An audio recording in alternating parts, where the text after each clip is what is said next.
नमस्कार प्रिय छात्र और छात्राएं, मैं जितेंद्र कुमार रावत अमन कंप्यूटर शॉर्ट हैंड सेंटर आपका हार्दिक स्वागत करता है।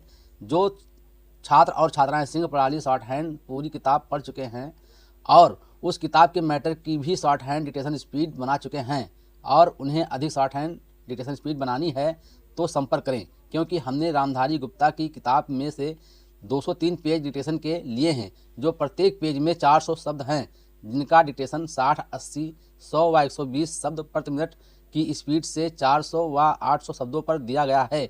जो छात्र व छात्राएं विधिवत रूप से इन मैटरों का होमवर्क करके व्हाट्सएप पर चेक करा के अपनी शॉर्ट हैंड डिक्टेशन स्पीड बढ़ाना चाहते हैं या आउटलाइन प्राप्त करना चाहते हैं या शॉर्ट हैंड पढ़ना चाहते हैं तो संपर्क करें। मोबाइल नंबर 91 98 94 39 41, दूसरा है 700 790 52 75। अतः संपूर्ण पढ़ाई व्हाट्सएप पर वीडियो के माध्यम से कराया जाएगा। धन्यवाद।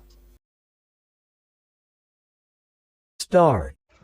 सभापति महोदय, अब मैं आर्थिक मामलों पर आना चाहता हूं। मैं अधिक समय नहीं लूँगा। इस बात को सभी स्वीकार करेंगे कि तीव्र गति से हमारी आर्थिक प्रगति हो, इसका प्रबंध किया जाना चाहिए। इसके लिए ऐसा वातावरण बनाने की आवश्यकता है जिससे उत्पादन बढ़ सके, वितरण में समानता आ सके और उपभोग में संयम से काम लिया जा सके। हर बजट को और हर प्रकार प्रस्ताव को इसी कसौटी पर कसा जाएगा।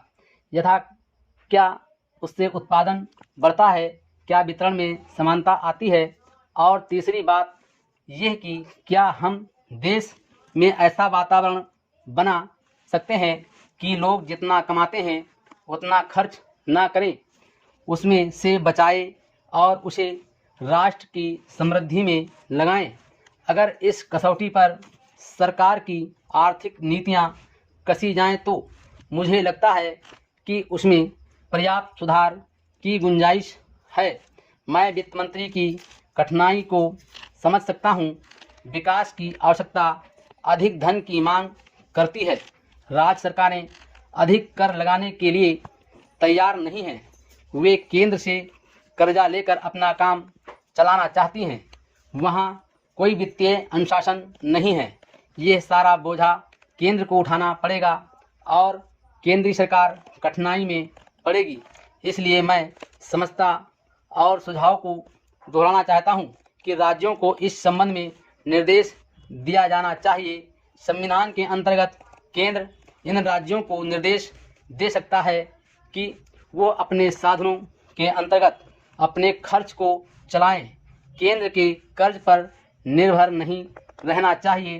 विशेष परिस्थितियों में कर्जा दिया जा सकता है, लेकिन कर्जा लेकर अपना काम चलाना ये उनका स्वभाव नहीं बनना चाहिए। अपवाद रूप में कर्जा लेकर वो किसी विशेष परिस्थिति का सामना करने के लिए प्रस्तुत हों तो उसका विरोध नहीं किया जा सकता। दूसरी बात यह है कि देश में सादगी और संपत्ति को उड़ाने के बजाय उसे उत्पादक कार्यों में लगाने का वातावरण बनाना चाहिए। मैं नहीं जानता वित्त मंत्री महोदय इससे कहाँ तक सहमत होंगे, लेकिन आज देश में समाजवाद की चर्चा बहुत होती है। लोगों का समाजवाद की ओर देखने का दृष्टिकोण विकृत हो गया है। लोग हमें क्या मिलता है इस ओर ज़्यादा ध्यान देते हैं। हम कितना खर्च करते हैं और ध्यान नहीं देते हैं।